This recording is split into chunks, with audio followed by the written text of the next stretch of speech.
The first time Ethan realized something was wrong, his CEO wasn't giving orders. She was staring through the floor-to-ceiling windows of the executive office, arms folded tightly, the confidence that usually filled every room strangely absent. Claire Hart, the youngest CEO in the company's history, had built a billion-dollar technology empire before turning 35. Employees admired her brilliance and feared her impossible standards. But on that rainy Thursday evening, she looked like someone carrying a weight no amount of success could lift. "Ethan," she said quietly, "I need a boyfriend to meet my parents this week." He blinked, convinced he had misunderstood. "I'm sorry, what?" She turned, forcing a smile that disappeared almost immediately. "A fake boyfriend. Just for one weekend. My parents have spent the last 5 years trying to marry me off. They think my career is the reason I'm alone. If I arrive without someone again, they'll never stop." Ethan had worked as her executive assistant for 3 years. He knew her calendar better than his own life, anticipated every meeting, solved every crisis before it reached her desk. But this was a problem he had never expected. "I appreciate the offer," he replied carefully, "but I don't think that's a good idea." Claire looked surprised. Most people never refused her. "I'll pay you. It's not about money. I'll double your annual bonus." He smiled politely. "Still no." For a moment, silence settled between them. Then she sighed and laughed softly. "You're officially the first employee who's ever rejected me." Ethan shrugged. "Probably." She leaned against the desk. "Can I ask why?" He hesitated before answering. "Because pretending usually becomes more complicated than telling the truth."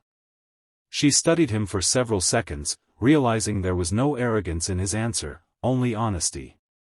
"I wasn't expecting wisdom today," she admitted. "I wasn't expecting this conversation." For the first time in months, Claire genuinely laughed. A few minutes later, she gathered her laptop and headed toward the elevator. "You know," she said, "my flight leaves tomorrow afternoon." "I know. You always know. That's my job." She nodded before leaving. Friday evening, Ethan stayed late organizing documents for Monday's board meeting. Nearly everyone had gone home when he noticed the weather report flashing across his computer. A severe storm. Several flights had already been cancelled. Almost instinctively, he called Claire. She answered immediately. "I'm stuck." "Airport?" "No. My parents' town. My rental car broke down about 20 miles away." "Are you okay?" "I will be if someone rescues me before my phone dies." Without another word, Ethan grabbed his car keys. 3 hours later, after driving through pounding rain, he found Claire standing beneath the roof of an abandoned gas station, soaked despite trying to stay dry. She climbed into his car, shivering. "I can't believe you actually came. You would have done the same for one of us." She looked away. "No," she admitted. "I would have sent someone." The drive continued in comfortable silence until they reached a small countryside inn. Every nearby hotel was completely booked because of the storm. The elderly receptionist smiled apologetically. "Only one room left." Claire immediately looked at Ethan. "We'll keep driving." The receptionist shook her head. "Roads flooded. You won't make it." Claire sighed. "We'll take it." When they entered the room, she noticed a large bed and an old leather sofa beside the fireplace. "I'll sleep on the sofa," she said. Ethan set down his overnight bag. "No." She raised an eyebrow. "What do you mean, no? You've driven enough today. You're exhausted. So? You take the bed. And you? I'll figure something out. The sofa is perfectly fine." He shook his head. "I'm not letting you sleep there." She crossed her arms. "I'm the CEO. Tonight you're a tired traveler. She stared at him. Most people obeyed her title. He ignored it completely. Finally she smiled. You really are impossible. So I've been told. After several seconds, she quietly moved toward the bed while Ethan spread extra blankets on the carpet beside the fireplace. Claire frowned. You're sleeping on the floor? It's warmer than it looks. You refused the sofa? I did. Why? He looked up. Because respect isn't something you talk about. It's something you do. The room became perfectly still. No expensive gift. No grand speech. No attempt to impress her.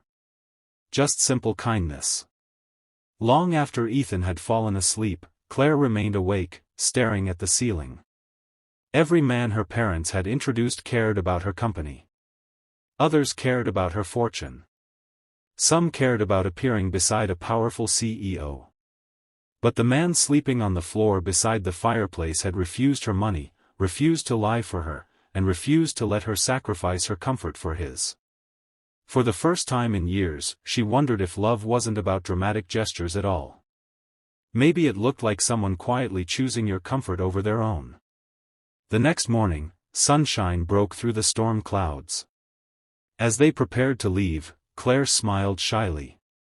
My parents are still expecting me. I know. They're also expecting me to bring someone. Ethan chuckled. I already said no. I know. She walked toward the door before stopping. What if we don't pretend? He looked at her, surprised.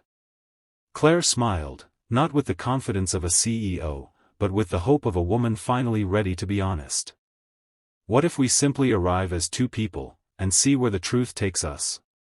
For the first time, Ethan couldn't find the right words. Instead, he smiled. Sometimes the strongest relationships don't begin with pretending to love someone. They begin the moment two people decide they no longer have to pretend at all.